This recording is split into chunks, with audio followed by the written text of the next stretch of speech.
been talking about since day one of this podcast. We aren't seeing fights because of COVID, correct? Yep. So all these fighters sat out for a year. They had a year to negotiate.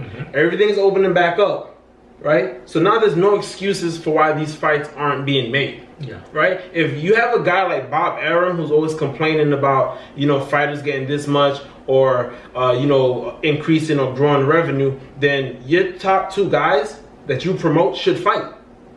What's stopping them?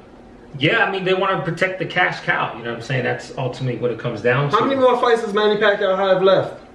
That's Right? a really good question. What's that game where everyone gets up from the chair and they run and they... What's that shit called? Was it Duck Duck Goose? Musical chairs? Musical chairs, Musical right? chairs. Yeah. It's just like, at this point, if they told me, Tyson Fury was going to fight Hulk Hogan next, I'd believe it. Right, just get the fights made. And remember, we gave kudos to Eddie Hearns for being the best promoter just this last podcast. Yep.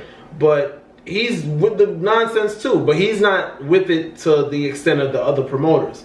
But if you're trying to make money and there's a bunch of fights, there's literally 5 or 6 fights that we really want to see, and these guys match up, and you've been gone for a year, there's no reason why that these fights aren't being made when you got to do like Canelo, who's fighting 5 times a year.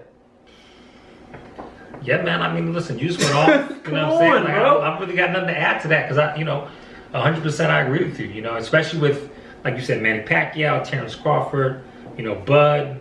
And then the heavyweight division, like we're all waiting for those 2 guys because everything's going to trickle down if that fight gets made or doesn't get made. Who is Deontay Wilder going to fight? He hasn't fought in 2 years. Right, and then that's what we were just talking about with Andy.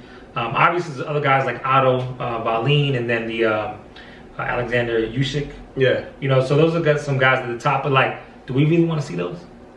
I wouldn't mind seeing it.